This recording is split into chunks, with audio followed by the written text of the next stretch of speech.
불리셨으며 부자는 빈손으로 보내셨도다. 그 종 이스라엘을 도우사 긍휼히 여기시고 기억하시되 우리 조상에게 말씀하신 것과 같이 아브라함과 그 자손에게 영원히 하시리로다 하니라. 아멘. 우리는 어제 사랑의 대척점에 십자가가 있다라는 것을 생각해 보았습니다. 오늘은 하나님의 전능하심의 대척점에 십자가가 있음을 살펴보려고 합니다. 우리는 하나님의 전능하심을 믿습니다. 그러나 하나님의 전능하심에 대한 우리는 오해를 할 때가 많이 있는 것이죠. 하나님은 전능하시기 때문에 모든 것이 가능하다, 모든 것이 다 이루어진다라고 우리는 생각을 합니다. 그러나 그렇지 않죠. 하나님도 불가능하신 것이 있습니다. 하나님은 전능하신 분이시지만 악을 행하실 수는 없는 분이시죠. 하나님은 전능하신 분이시지만 하나님은 그 능력을 아무 때나 아무렇게나 발휘하시지 않습니다. 우리는 그것을 오병이어 칠병이어의 모습을 통해서 우리는 잘 보는 것이죠. 5,000명을 먹이고 남자만 5,000명을 먹이고 또 4,000명을 먹이고 12광주리 7광주리를 남기시지만 그러나 주님은 그것 하나도 결코 허비하거나 낭비하거나 버려지지 않도록 그 모든 것들을 거두게 하십니다. 그 거둔 것을 통해서 주님이 어떻게 사용하셨는지에 대해서는 알 길이 없지만 그러나 분명한 것은 그 주님의 전능하심이 아무렇게나 낭비되어지고 버려지는 것은 결코 아니다라는 것을 우리는 그런 모습을 통해서 잘 알 수 있는 것이죠. 여러분, 하나님은 그러므로 모든 일을 구원하실 수 있는 능력이 분명히 있으십니다. 그러나 그럼에도 불구하고 우리 하나님은 모든 이들을 구원하시지는 않습니다. 하나님이 전능하시지 않기 때문에 그런 것이 아니라 바로 그것이 하나님의 그 전능하심, 오히려 그것을 더 분명하게 우리에게 말씀해 주시기 위함이며, 바로 하나님은 무궁히 자비로우신 분이시며 무궁히 우리를 사랑하시는 분이신 것을 우리에게 보이시기 위함입니다. 말이 좀 안 되는 것 같지만 그러나 우리는 한 가지 비유를 통해서 우리는 그것을 잘 알 수 있습니다. 부모가 자녀를 양육할 때에 부모의 사랑이 어떻게 나타납니까? 부모의 사랑은 바로 자신의 자녀를 위해서 희생하고 자녀를 위해서 바로 그것을 내려놓는 모습을 통해서 자녀들을 사랑하고 자녀들을 위하는 바로 그런 모습을 우리는 보게 되지요. 부모가 자녀를 제대로 사랑하려면 부모의 몫을 줄여야 합니다. 그리고는 자녀의 몫을 늘려야 하는 것이죠. 대부분의 부모는 그렇게 합니다. 왜냐하면 자녀를 사랑하기 때문에 그런 것이죠. 자신의 시간을 풍성히 가지면서 자신의 삶을 풍성히 가지면서 자녀를 양육하는 부모는 없습니다. 자신의 자유, 자신의 시간, 자신의 모든 여유를 자녀들에게 희생하고 양보하고 내려놓으면서 자녀들의 그 양육을 위해서 희생하죠. 그것이 바로 부모의 사랑인 겁니다. 물론 하나님은 얼마든지 여유 있게 하나님의 그 전능하심을 통해서 하나님도 자유로우시고 그리고 우리들도 자유로울 수 있도록 하실 수 있는 분이시지만, 그러나 말씀을 드린 것처럼 바로 그런 모습을 통해서는 하나님의 그 사랑을 우리는 피부로 깨닫고 느껴지지 않는 것이죠. 하나님은 무궁히 자유로우신 분이시지만 그러나 우리의 몫을 늘려주시기 위해서 하나님의 자유를 줄이십니다. 존 스타터라고 하는 돌아가신 분이십니다마는 많은 목회자들과 신학생들에게 도전이 되었던 바로 그분은 그리스도의 십자가라는 저서에서 이렇게 말합니다. 인간 스스로 하나님을 대신하는 게 죄의 본질이라면 하나님이 친히 우리를 대신하신 게 구원의 본질이다. 인간은 오로지 하나님이 계셔야 할 마땅한 자리에 자신을 앉히지만 하나님은 당연히 우리가 있어야 할 자리에 친히 들어가셨다라고 말하죠. 여러분, 바로 주님은 전능하신 분이시지만 그러나 주님은, 우리 하나님은 바로 우리의 자리에 들어오시고 우리를 하나님의 자리에 앉히시는 바로 그러한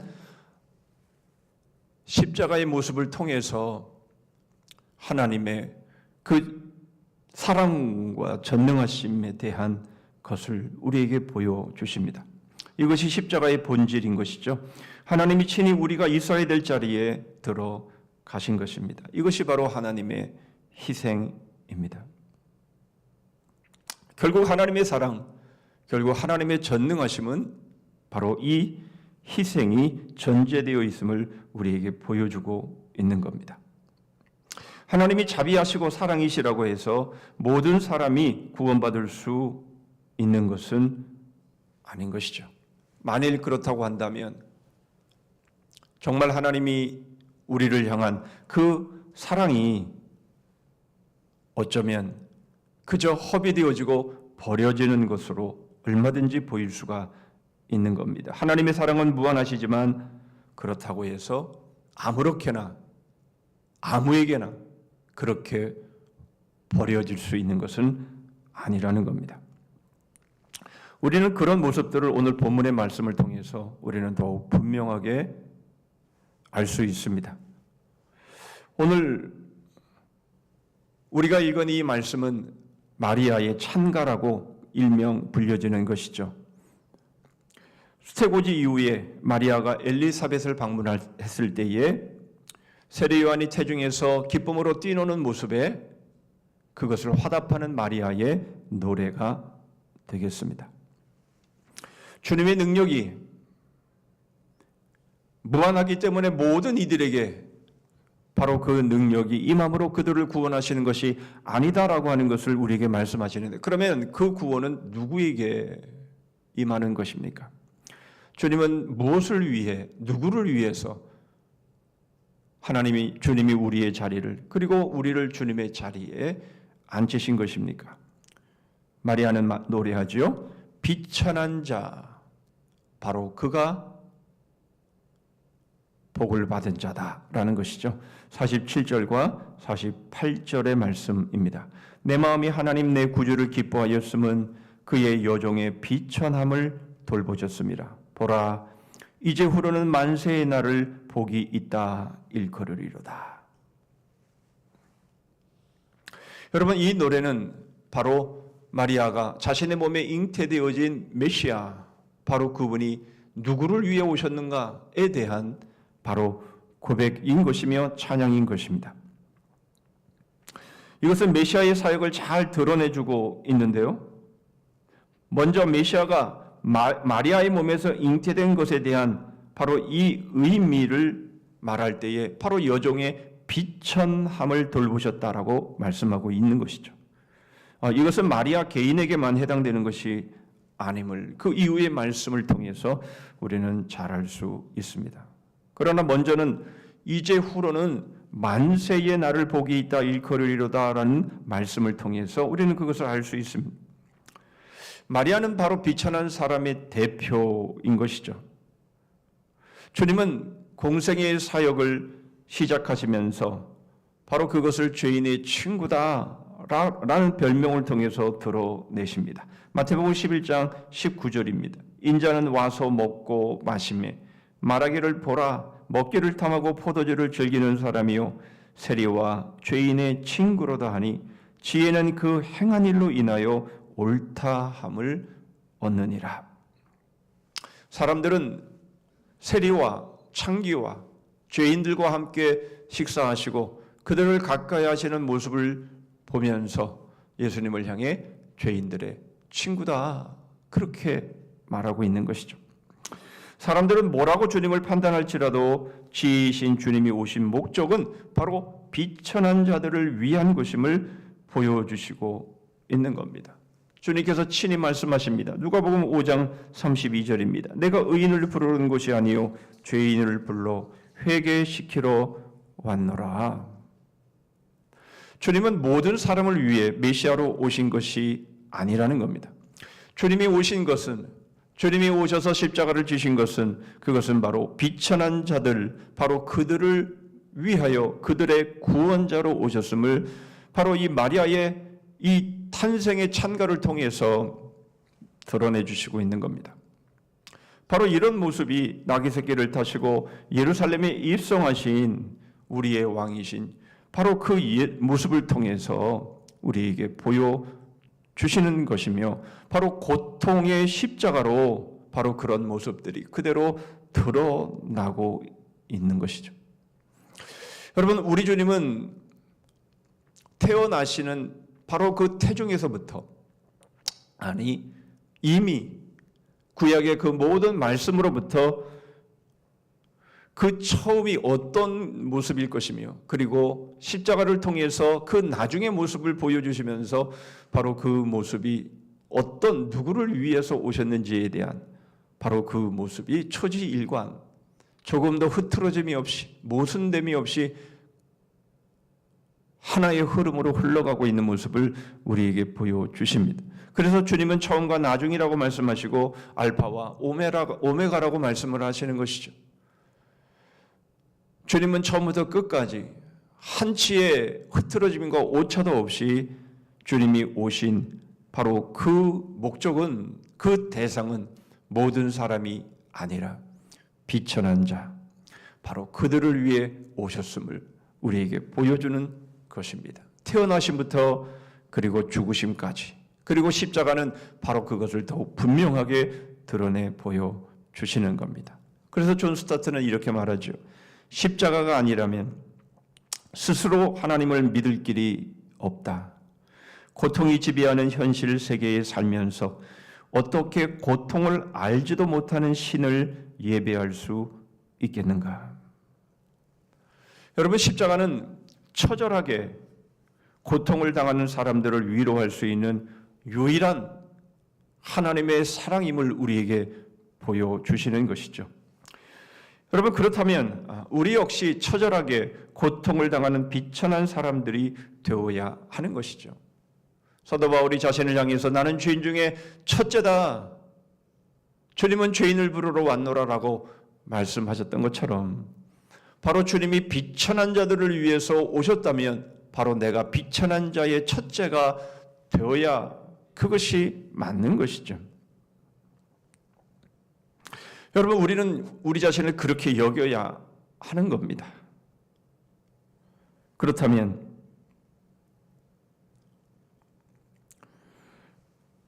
바로 이런 낮아짐과 바로 이러한 겸손, 바로 주님이 이것을 우리에게 태어나심부터 마지막 십자가의 죽으심까지 우리에게 보여주신 것이라면 여러분, 우리도 그렇게 되어야 하는 것이죠. 여러분, 우리가 스스로 생각하기에 우리 자신이 높은 자리에 있다라고 생각하십니까? 그러면 낮은 자리로 내려와야 합니다. 우리 스스로가 부한 자리에 있다고 생각을 하십니까?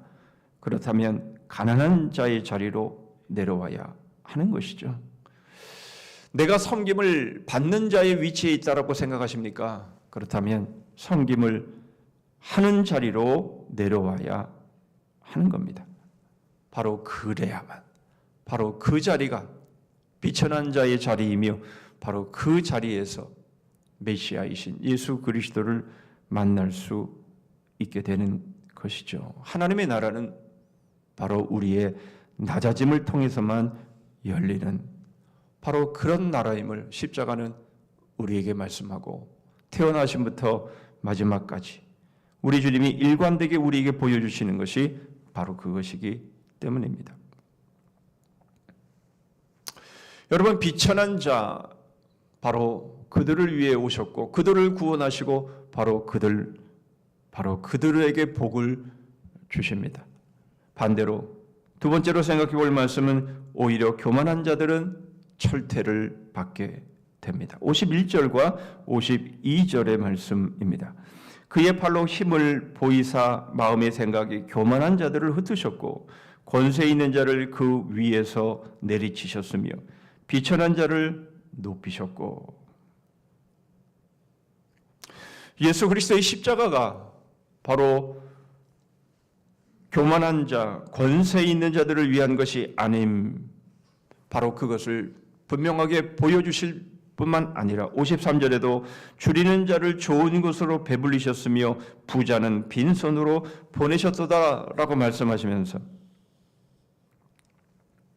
권세 있는 자나 부자, 바로 그 모두를 위해서 주님께서 오신 것이 아니며 주님이 십자가를 지신 것이 아니다, 오히려 그들에게 철퇴를 가하시기 위해서 오신 것이다, 그렇게 말씀하고 있는 것이죠. 물론 여기서 말씀하고 있는 권세나 또는 부자나 또 위에 있는 이러한 사람들 모두를 향해서 주님께서 그렇게 지칭하시는 것은 아니죠.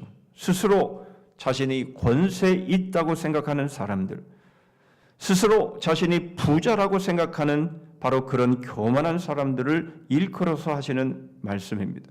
하나님이 주신 권세, 하나님이 주신 부를 하나님이 위임하여 주신 것으로 여기지 않고 그것을 주님의 뜻을 위하는 일로 사용하지 않는 바로 그러한 자들, 그런 부와 그런 권세들을 자신을 위해 쓰는 그런 사람들을 향해서 하신 말씀임에 틀림이 없습니다. 그러나 우리는 마리아의 찬가를 통해서 예수 그리스도의 오심과 그리고 십자가를 지시는 목적이 무엇인지를 분명하게 알 수 있는 것이죠.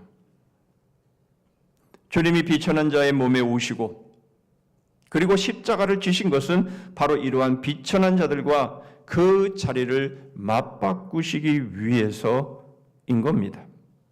주님은 비천한 자들을 위해서 가장 낮은 자리로 내려가셨습니다.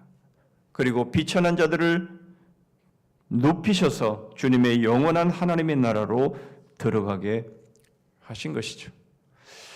틴켈러 목사님은 이러한 모습을 이렇게 소개합니다. 십자가는 위대한 역전이다. 십자가는 세상의 가치를 완전히 뒤엎어버린 것이다. 십자가는 권력과 힘, 지위를 떠받드는 세상의 속성이 낱낱이 까발려지고 무력화되었음을 의미하는 것이다. 여러분, 예수 그리스도의 오심과 그리고 십자가의 죽으심, 바로 이것은 완전히 다른 삶의 질서를 세우신 것임을 우리에게 보여주시고 있는 것이죠.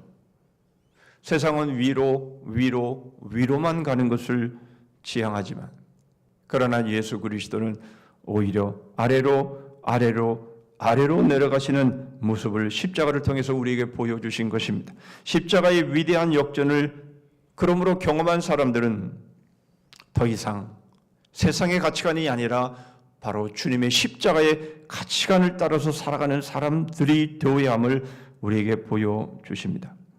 여러분, 십자가의 위대한 역전을 경험한 이들은 더 이상 돈과 지위와 출세와 인종과 권력, 바로 이런 것들을 도구로 자기를 합리화할 그럴 필요가 없는 사람이며 그렇게 해서는 안 되는 사람인 것이죠.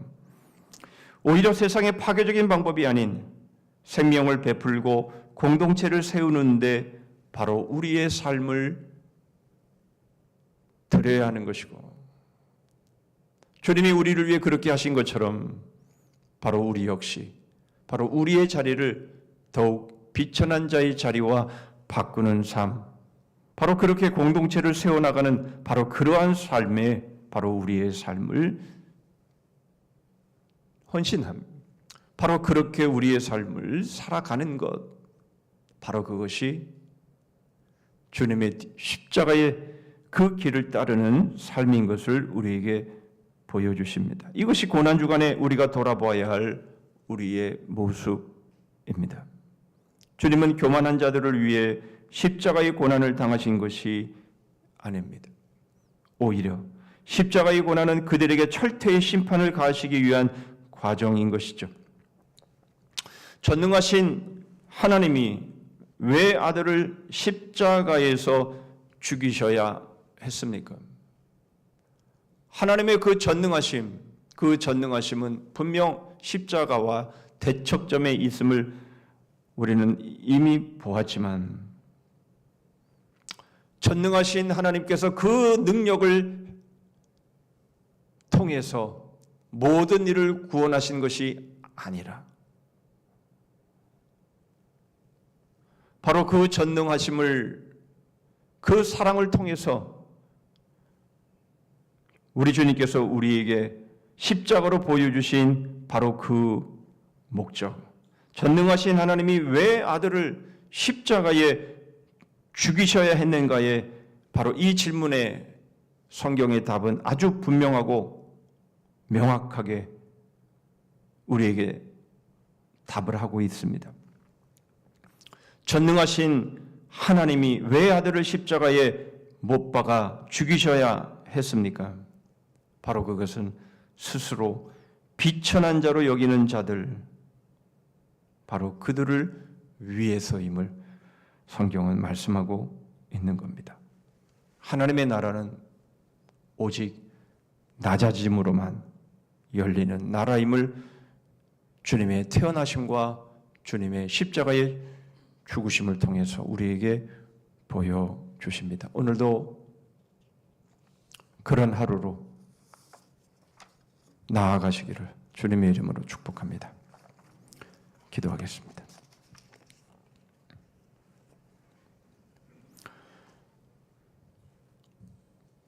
비천한 자의 몸을 통해서 오시며 십자가의 그 죽으심을 통해서 비천한 자를 높이시고 하나님의 자리에 앉히시며, 그 높고 높으신 우리 주님께서 그 자리를 비천하고 죄인된 자의 자리로 내려오시면서 그것이 주님의 능력이시며 그것이 주님의 사랑이심을 저희에게 보이신 것처럼, 하나님, 저희들이 주님의 그 복을 받은, 구원을 받은 그리스도인들이기에 하나님, 저희들 스스로도 저희 자신을 비천한 자의 모습으로 여기게 하시고, 저희들 스스로 주님이 찾아오시는 그 낮고 낮은 자리, 바로 그 낮고 낮은 자리로 저희가 내려가는 바로 그러한 그리스도인의 삶을 오늘도 살아갈 수 있게 하여 주시옵소서. 주님의 오심과 주님의 죽으심을 통해서 주님, 오늘 저희들이 고난주간 둘째 날을 맞이하며 오늘을 어떻게 살아야 하는지, 주님, 저희들의 지금까지 살아온 모습을 보게 하시고 이제는 위로 아니라